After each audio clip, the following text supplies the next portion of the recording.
Hello friends, स्वागत है आप सबका क्विक स्टडी में। आज बात करते हैं सेकेंडरी एजुकेशन कमीशन के बारे में।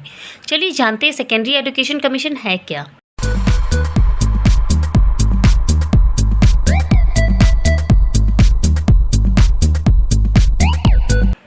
सेकेंडरी एजुकेशन कमीशन अपॉइंट किया गया था 23 सितंबर 1952 में गवर्नमेंट ऑफ इंडिया के द्वारा। उस समय चेयरमैन थे डॉक्टर लक्ष्मण स्वामी मुदालियर, जो वाइस चांसलर थे मद्रास यूनिवर्सिटी के।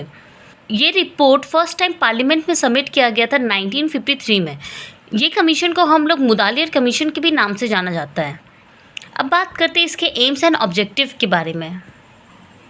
पहला एम्स एंड ऑब्जेक्टिव है टू प्रोड्यूस आइडियल सिटीज़न।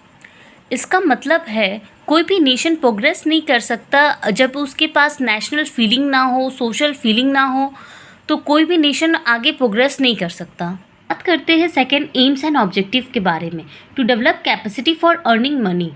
ये कमीशन देखता है कि सेकेंडरी एजुकेशन किसी भी इंसान के अगर हो जाते तो वो एबल हो जाते हैं, वो पैसा कमाने के लिए अपने मेंटेन कर सकते हैं, अपने आप को खुद के अंदर वो कैपेसिटी डेवलप कर सकते हैं, वोकेशनल सब्जेक्ट करिकुलम में ऐड कर सकते हैं अपना। अब बात करते हैं तीसरे एम्स एंड ऑब्जेक्टिव के बारे में, जो कि एक क्वालिटी ऑफ लीडरशिप।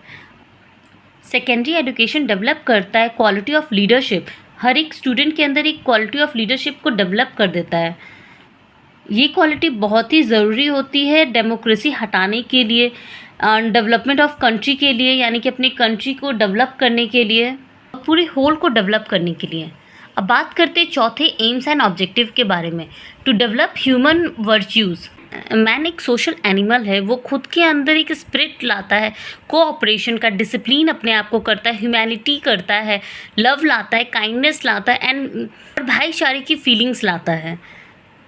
करिकुलम में ऐसे कुछ सब्जेक्ट होने चाहिए जो इनकलकेट करे ये सब वर्च्यूज़ को, जैसे कि science, literature, fine art, humanities, music and dance are example of such subject. बात करते हैं रिकमेंडेशन एंड सजेशन के बारे में।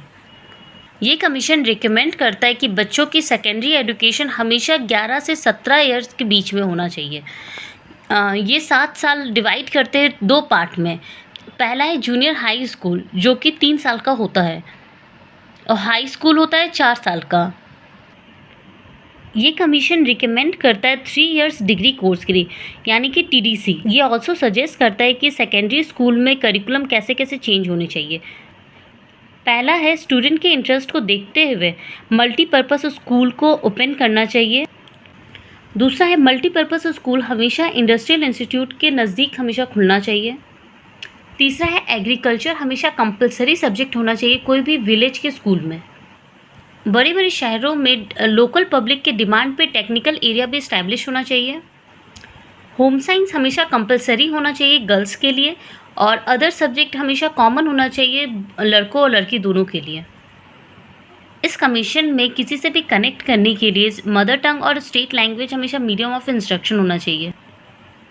स्टूडेंट को कम से कम 2 लैंग्वेज हमेशा जानना ज़रूरी है जूनियर हाई स्कूल के लिए, और सेकेंडरी स्टेज के स्टूडेंट के लिए 3 लैंग्वेज जानना बहुत ज़रूरी है। सबसे पहला है नेशनल लैंग्वेज, दूसरा है मदर टंग और रीजनल लैंग्वेज, तीसरा है फॉरेन लैंग्वेज।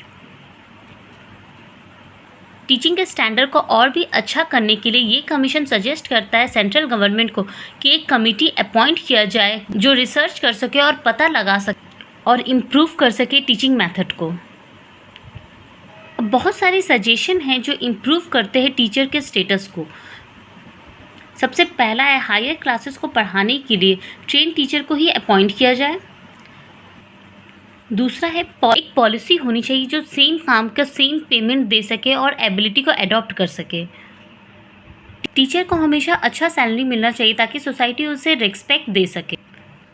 गवर्नमेंट टीचर को प्रोवाइड करती है pension, provident fund, life insurance की बेनिफिट देती है ताकि वो अपनी इकोनॉमिक की सिक्योरिटी ले सके। टीचर के जो बच्चे हैं उन्हें फ्री एजुकेशन मिलना चाहिए।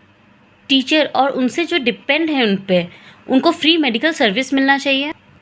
अलग से एक कमेटी बनाना चाहिए जो टीचर की डिफ़िकल्टीज़ को हटा सके। टीचर की रिटायरमेंट एज हमेशा 60 ईयर्स होनी चाहिए।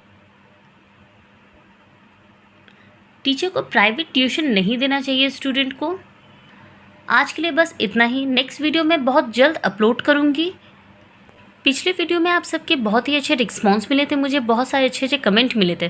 थैंक यू सो मच उसके लिए। अगर आप सबको मेरे वीडियो अच्छे लगते हो तो प्लीज़ सब्सक्राइब करें और शेयर करें अपनी फ्रेंड्स के साथ। कमेंट करके मुझे बताइएगा कि आप सबको नेक्स्ट वीडियो किस टॉपिक पे चाहिए। और हाँ, बेल आइकन को दबाना ना भूलें। Thank you.